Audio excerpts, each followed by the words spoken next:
Took the trip out to Italy April last year. Had an idea of fusing this military sneaker with a couple of my favorite basketball shoes and creating what I felt like was missing in the market at the time. And I feel like this is kind of the answer.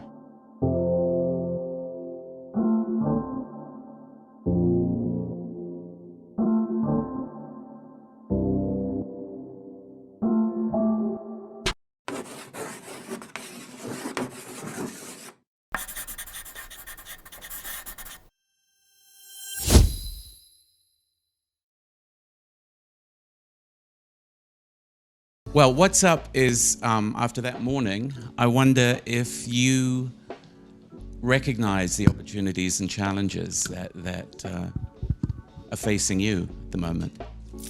100%. We're always open to and understand the ever-changing market that we live in and that we hope to impact. I think the reason we've been able to sustain, I don't want to say our position, but to continue to be in a position to have a voice in this market is because our focus is internal. Our focus is on ourselves.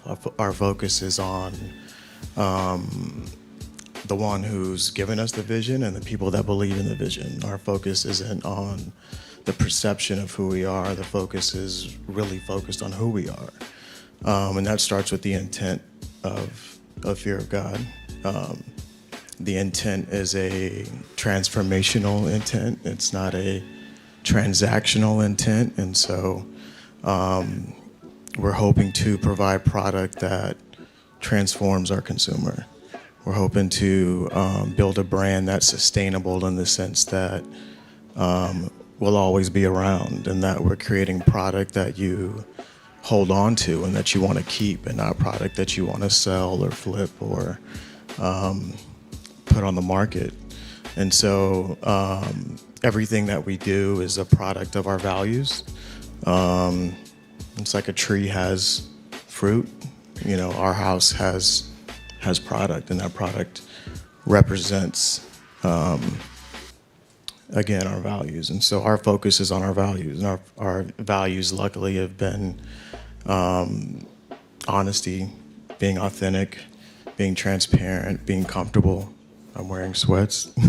It's how are you, elegantly yourself at all times? What is the line between sophistication and luxury and being yourself, and how does the product allow you to do that? And so we were not blessed, but we were in a great position when everyone wanted to wear sweats, and we're in London, so jumpers. And, we had reached a place where Essentials was strong enough, and the machine that is behind that was able to, suffice the market's demands. And we've been doing all right. We've been doing well. You've tripled in size in the last 2 years. So I think that's in this environment that is doing extremely well. Thank you. I'm that curious. Is true. You mentioned transformation. When I see fear of God spaces in wherever I see them in stores, wherever I am, they're always extremely busy. They're noticeably busier than other spaces in the same places.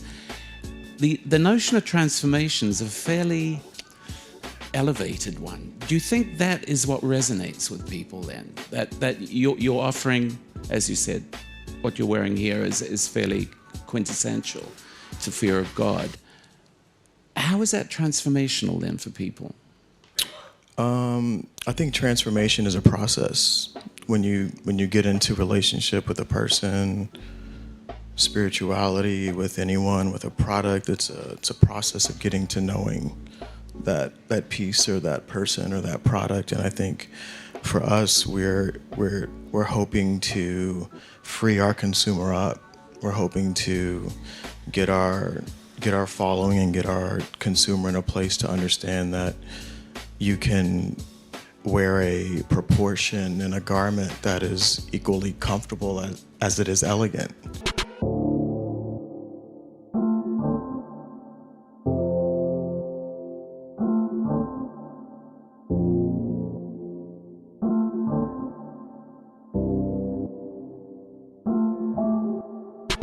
And for me, it's just like a good introduction of the silhouette to like somebody's wardrobe. This shoe is kind of hard to mess up with whatever you have on, you know? I didn't want to come out of the gate with like the light gray or, you know, even the green that's coming out, or the ones that I'm wearing, this two-tone with the gum in the middle. I wanted to come out with something that, you know, you could start to digest and understand how to wear with your wardrobe.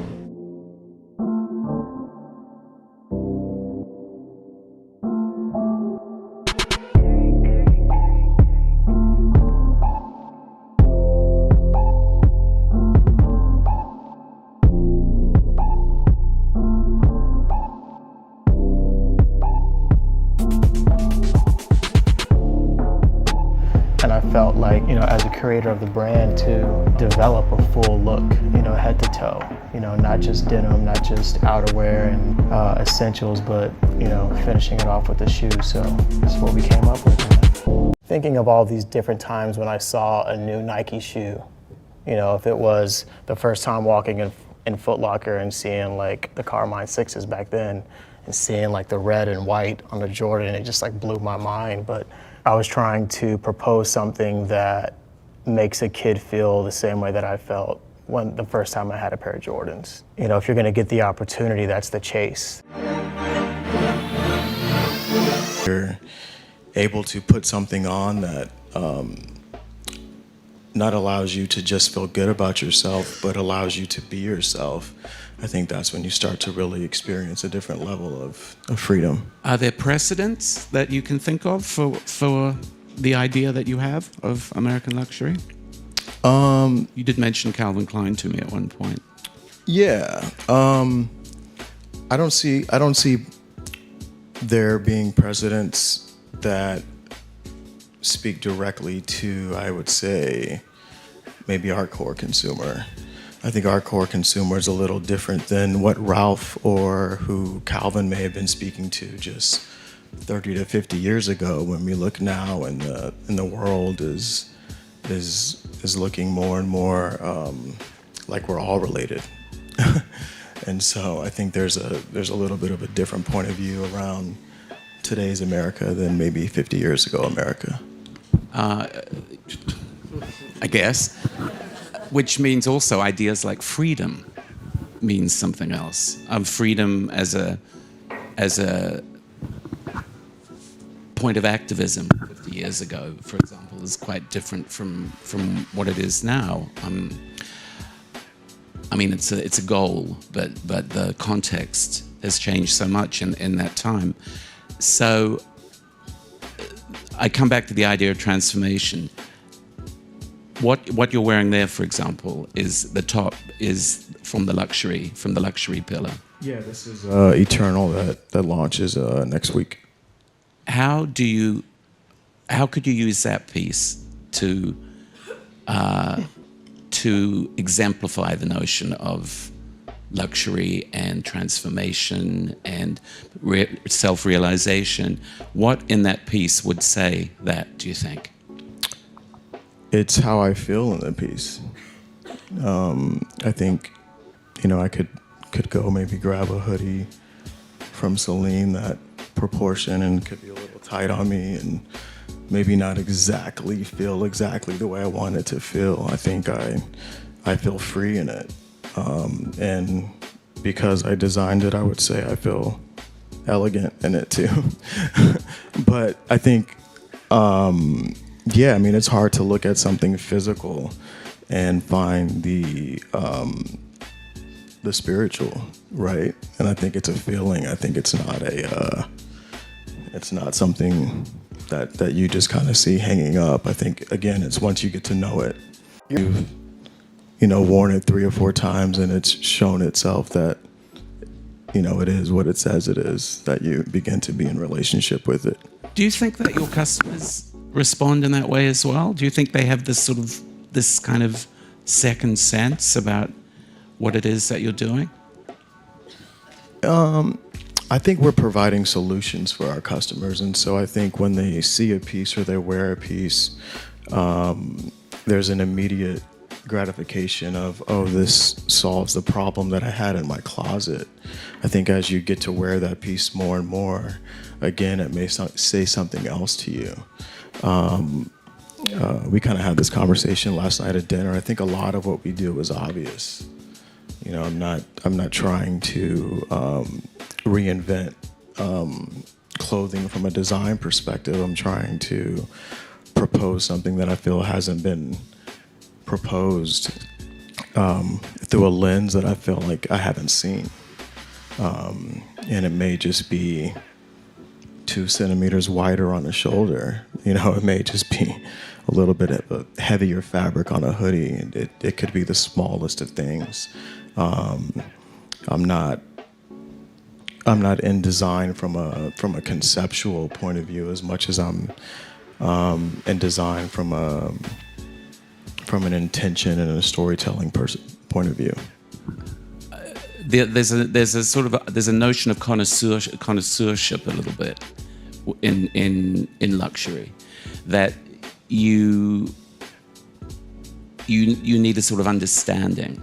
And that, I guess that's something else. There's a subtlety. You talk about it's a few centimeters difference between what you're doing and somebody else is doing, but proportion is critical in fashion. And often you're not really even aware of it. You can sense that something looks better than something else does. So this connoisseurship, you feel it's an important part of your relationship with your customers, that you're giving them credit to recognize what it is that you're attempting to do? In all honesty, I hope that because for them to recognize the 2 centimeters or the difference in fabric is really them having a full understanding of the 10,000 hours that we put into what we do. You know, that's the magic, and that's the work of what we do, is finding that proportion that is obvious to someone but is hard to figure out as well, and not really understand why it feels as good as it does, or why is it exactly what I've been missing when it appears to be very similar to something else that I own. And so again, I think it's the feeling of when it's on. I don't know that they, and I could be wrong, but I don't assume that they really know the difference until they get to know the product. Well, I guess everybody has clothes that they put on, and it's just some subliminal thing. They just feel better in them. I mean, I know what I feel better in, and I'm definitely not a connoisseur, but I can sense when you feel good, you look good. It's a simple formula. But as Imran pointed out, you didn't have any training in the fashion industry. So how did you come to this perception yourself? I think a little bit like Ralph. I just kind of like in a good way, like Ralph, where he's always kind of betting on himself. As if I feel this way, like, you know, there must be others that feel this way. In a bad way, like Adam Sandler and his Uncut Gems. It's like I'm perpetually betting on myself, and so I'm always betting on myself. But yeah, I mean, I worked retail, you know, all through undergrad and grad school, and I've just had a knack for understanding both what people are looking for and how they want to feel, and selfishly what I'm looking for and what's not there.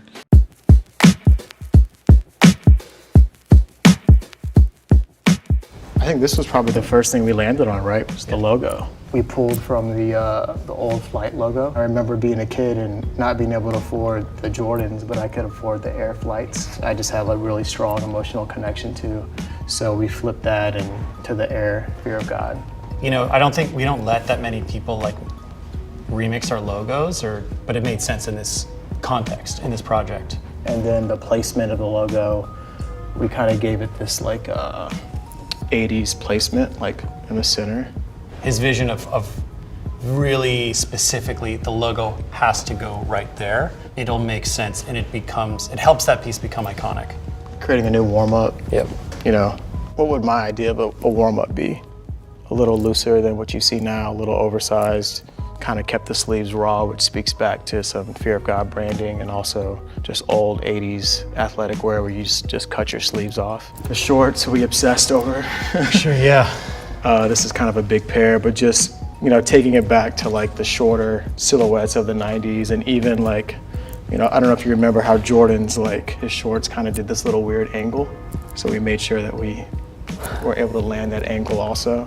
We really like dove into this lifestyle of like a basketball player, and that's kind of how we landed on some of the footwear stuff, and it's kind of how we landed on this shoot-around shoe. A lot of the NBA players were shooting around in something, and then when game time came, they were like switching over to a different shoe. And so how do we create something for that moment? You know, I think players are looking to be expressive in every moment that they have, whether it's the tunnel, whether it's shoot around or in game, like they're expressing themselves through their clothing, through their fashion. Before any of these design lines happened, we landed at this shape. And so it was just kind of like building on top of, this is how we want the shoe. This is the shape of the shoe. Yeah. And we wanted to maintain the rear entry on the shoot around. And we thought it was just a good place to like have this old school, iconic, just huge Nike swoosh. Clean, super clean silhouette, and just the ability to wear that strap around the back, that around way, the front. kinda, if you want a Rasheed Wallace, you know, just kind of like looks like the modern day Rasheed Air Force One with the strap kind of going that way. Or you could kind of like wear it across the front. That just gives you kind of some of the emotion of 90s basketball. It also feels a little bit of kind of like a self-fulfilling prophecy of the Air Mag kind of. And so we kind of came up with this idea of, why don't we do like a flush, you know, air bubble, which ironically hadn't been done before. Because it's like, I think 180 was one of the references too, just how amazing that bag looked, just the way it wrapped from the lateral side underneath and all around, that clear bubble. But it's always been this round, bubbly kind of thing, and for us to kind of look at it in a very modern, like taut form was really that look and that iconic window to a new place. I would say maybe 6 or 7 years ago was my first trip to Portland, and I was coming with Matt Kemp, and my hope was to hopefully, you know, build Matt into the next Ken Griffey, and to hopefully get a chance to, you know, design a performance shoe, and that was a loose hope of mine. But it always kind of seemed like a dream, and I always thought it would have to happen through maybe somebody like Matt, or maybe through another athlete. I never thought that God would give me the opportunity to work with Nike through a platform that I built.